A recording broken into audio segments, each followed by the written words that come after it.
bakal ngebahas study tips sesuai dengan request teman-teman aku di Instagram yang banyak banget pokoknya requestnya itu pada ingin ngebahas study tips dari aku.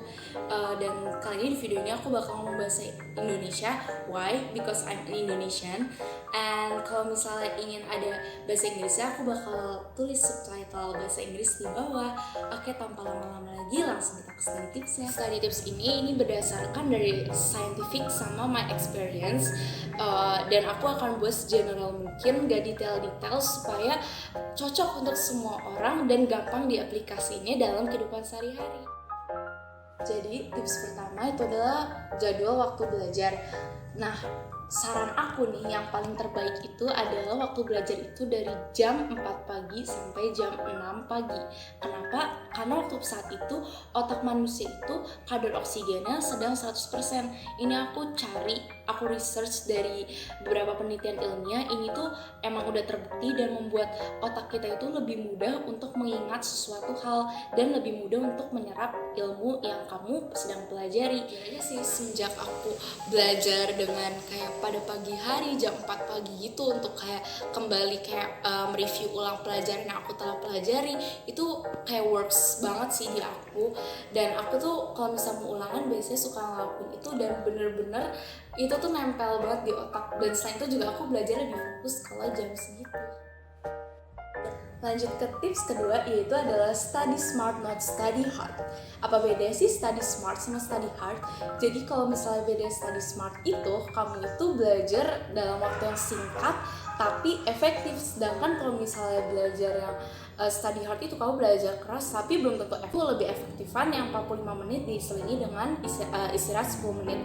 Tapi dengan syarat kamu dalam 45 menit itu jangan main handphone, jangan kayak melakukan suatu hal yang malah mengganggu 45 menit kamu itu. Jadi nanti kamu istirahat itu pada 10 menit. Tips yang ketiga yaitu adalah buat mind map.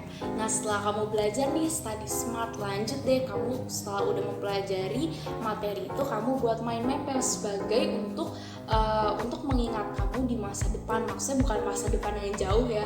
Jadi misalnya nih kamu udah selesai materi ini, terus kamu mau ada ulangan, tapi kamu lupa nih kayak apa ini, ya ini artinya apa. Nah, kamu tinggal buka mind map aja supaya tidak ngelihat kayak tulisan dari buku kan suka panjang dan banyak banget dan kamu kadang suka bingung kan nyari di mana.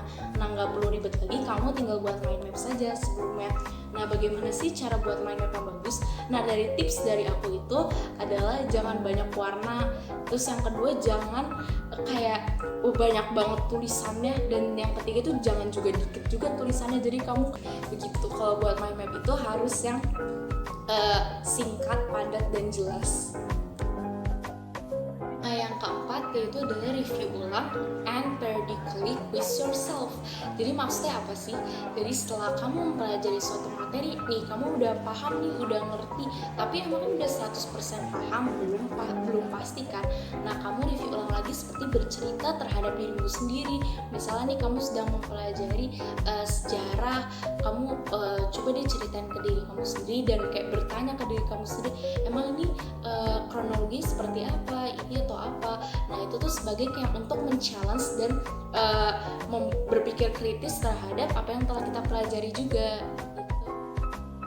Last but not the least yaitu adalah share hasil belajar kamu ke orang lain atau ke teman-teman kamu. Jadi nih kamu nih udah paham 100%, kamu udah coba menantang diri kamu sendiri juga, kamu udah bisa pokoknya intinya. Tapi apakah kamu yakin itu udah 100% bisa? Belum tentu juga.